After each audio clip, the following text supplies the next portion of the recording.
ಮೈತ್ರಿ ಸರ್ಕಾರದ ಯುಗಕ್ಕೆ ಇಡೀ ದೇಶ ಮತ್ತೊಮ್ಮೆ ಹೊರಳ್ತಾ ಇರೋದು ಸ್ಪಷ್ಟವಾಗ್ತಾ ಇದೆ. ಬಟ್ ಈ ಸರ್ಕಾರದ ಆಯುಷ್ಯದ ಬಗ್ಗೆ ಆರಂಭಿಕ ಹಂತದಲ್ಲಿ ಕೆಲವರು ಪ್ರಶ್ನೆಯನ್ನ ಎತ್ತುತ್ತಾ ಇದ್ದಾರೆ. ಎಷ್ಟು ಸೇಫ್ ಆಗಿರುತ್ತೆ ಈ ಸರ್ಕಾರ ಅಂತ. ಬಿಜೆಪಿಗೆ ಬಹುಮತ ಸಿಕ್ಕಿಲ್ಲ.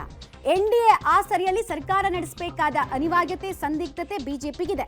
ಮೊದಲ ಬಾರಿಗೆ ಮೈತ್ರಿ ಸರ್ಕಾರವನ್ನ ನರೇಂದ್ರ ಮೋದಿ ಅವರು ರಚಿಸ್ತಾ ಇದ್ದಾರೆ. ಇಲ್ಲಿ ತನಕ ಅವರು ಡಿಕ್ಟೇಟ್ ಮಾಡ್ಕೊಂಡು ಬರ್ತಾ ಇದ್ರು. ಈಗ ನೆಗೋಷಿಯೇಷನ್ ಮಾಡೋ ಫೇಸ್ ಅನ್ನು ನೋಡ್ತಾ ಇದ್ದಾರೆ. ರಾಜಕೀಯ ಅಂಕಿ ಆಟದಲ್ಲಿ ಮೋದಿ ಸರ್ಕಾರ ಎಷ್ಟು ಸೇಫ್? 5 ವರ್ಷ ಅಧಿಕಾರವನ್ನ ಪೂರ್ಣಗೊಳಿಸ್ತಾರಾ ಅಥವಾ ಅರ್ಧದಲ್ಲೇ ಪತನಗೊಳ್ಳುತ್ತಾ ಅನ್ನೋದು ಕುತೂಹಲ.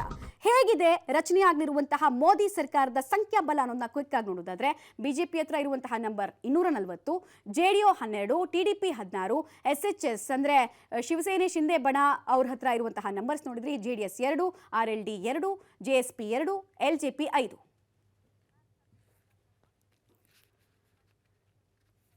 ಡೀಟೇಲ್ಸ್ ಕೊಡ್ತಾರೆ.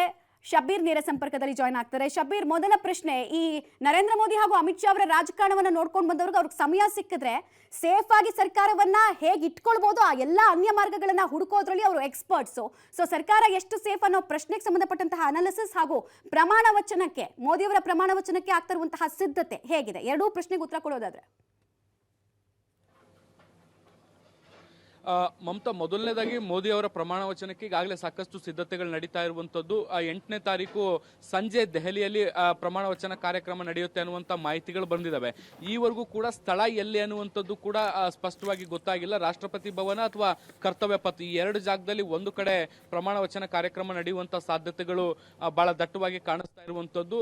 ಬೇರೆ ಬೇರೆ ಭಾಗಗಳಿಂದ ಗಣ್ಯರು ಕೂಡ ಈ ಬಾರಿ ಈ ಒಂದು ಕಾರ್ಯಕ್ರಮಕ್ಕೆ ಕೂಡ ಬರ್ತಾರೆ. ಮತ್ತೆ ಸಾವಿರಾರು ಜನ ಕಾರ್ಯಕರ್ತರು ಕೂಡ ಹಾಜರಾಗಬಹುದು ಅನ್ನುವಂತ ಮಾಹಿತಿಗಳು ಕೂಡ ಸದ್ಯಕ್ಕಿದ್ದಾವೆ. ಈ ನಿಟ್ಟಿನಲ್ಲಿ ಎಲ್ಲಾ ತಯಾರಿಗಳು ಕೂಡ ನಡೀತಾ ಇದ್ದಾವೆ. ನಾಳೆ NDA ಸಂಸದರ ಸಭೆ ನಡೆದ ಬಳಿಕ ರಾಷ್ಟ್ರಪತಿಗಳಿಗೆ ಬಳಿ ಹೋಗಿ ಹಕ್ಕು ಮಂಡನೆಯನ್ನ ಮಾಡ್ತಾರೆ. ಅದಾದ ಬಳಿಕ ಸರ್ಕಾರ ರಚನೆಗೆ ಅಧಿಕೃತವಾಗಿ ಎಲ್ಲಾ ಪ್ರಕ್ರಿಯೆಗಳು ಕೂಡ ಆರಂಭ ಆಗುತ್ತೆ. ಇದು ಒಂದು ಕಡೆ ಆದ್ರೆ, ಇನ್ನು ಈ ಒಂದು ಮೈತ್ರಿ ಸರ್ಕಾರ 5 ವರ್ಷ ಸಂಪೂರ್ಣವಾಗಿ ಇರುತ್ತಾ ಅಥವಾ ಅರ್ಧದಲ್ಲೇ ಪತನ ಆಗುತ್ತಾ ಅನ್ನುವಂತ ಅನುಮಾನಗಳು ಕೂಡ ಇರುವಂತದ್ದು. ಯಾಕೆಂದ್ರೆ ಪ್ರಧಾನಮಂತ್ರಿ ನರೇಂದ್ರ ಮೋದಿ ಅವರು ಮೊದಲ ಬಾರಿಗೆ ಒಂದು ಮೈತ್ರಿ ಸರ್ಕಾರವನ್ನು ರಚನೆ ಮಾಡ್ತಾ ಇರುವಂತದ್ದು. ಹೀಗಾಗಿ ಈ ಹೊಂದಾಣಿಕೆ ಅವರಿಂದ ಸಾಧ್ಯನಾ ಅನ್ನುವಂತ ಅನುಮಾನಗಳು ಕೂಡ ಇದಾವೆ. ಆದ್ರೆ ಅನಿವಾರ್ಯ ಆಗಿರುವಂತಹ ಹಿನ್ನೆಲೆಯಲ್ಲಿ ಹೊಂದಾಣಿಕೆಯನ್ನ ಮಾಡ್ಕೊಳ್ಳಬೇಕು ಸರ್ಕಾರವನ್ನ ಉಳಿಸ್ಕೊಳ್ಬೇಕಾದ್ರೆ. ಹೀಗಾಗಿ ಈ ಸರ್ಕಾರವನ್ನ ಉಳಿಸ್ಕೊಳ್ಳುವಂತ ನಿಟ್ಟಿನಲ್ಲಿ ಎಲ್ಲಾ ಶತ ಪ್ರಯತ್ನಗಳನ್ನ ಕೂಡ ಬಿಜೆಪಿ ನಾಯಕರು ಮಾಡ್ತಾರೆ. ಅದರಲ್ಲೂ ವಿಶೇಷವಾಗಿ ನರೇಂದ್ರ ಮೋದಿ ಅವರು ಮತ್ತೆ ಅಮಿತ್ ಶಾ ಅವರು ಮಾಡ್ತಾರೆ ಅನ್ನುವಂತ ಮಾತುಗಳಿದಾವೆ. ಅಂಕಿ ಸಂಖ್ಯೆಗಳ ವಿಚಾರಕ್ಕೆ ಬಂದಂತ ಸಂದರ್ಭದಲ್ಲಿ ಸದ್ಯಕ್ಕೆ ಈಗ NDA ಒಕ್ಕೂಟ ಬಲಿಷ್ಠವಾಗಿ ಕಾಣಿಸ್ತಾ ಇರುವಂತದ್ದು 293 ಸ್ಥಾನಗಳೊಂದಿಗೆ. ಇನ್ನು ಕೆಲವು 18 ಪಕ್ಷೇತರ ಸಂಸದರೇನಿದ್ದಾರೆ, ಆ ಪೈಕಿ ಸುಮಾರು ಒಂದು 10 ಜನ ಬೆಂಬಲ ಕೊಡಬಹುದು ಅನ್ನುವಂತ ಮಾತುಗಳು ಕೂಡ ಕೇಳಿ ಬರ್ತಾ ಇರುವಂತದ್ದು. ಅಲ್ಲಿಗೆ ಒಂದು 300-303 ಕೂಡ NDA ಒಕ್ಕೂಟ ದಾಟುವಂತ ಸಾಧ್ಯತೆಗಳನ್ನ ನಿರೀಕ್ಷೆ ಮಾಡಬಹುದು. ಒಂದ್ ವೇಳೆ ಇಷ್ಟು ಸಂಖ್ಯೆಗಳು ಬಂದ್ರೆ ಯಾವುದೇ ಸಮಸ್ಯೆಗಳಿಲ್ಲ ಸರ್ಕಾರಕ್ಕೆ.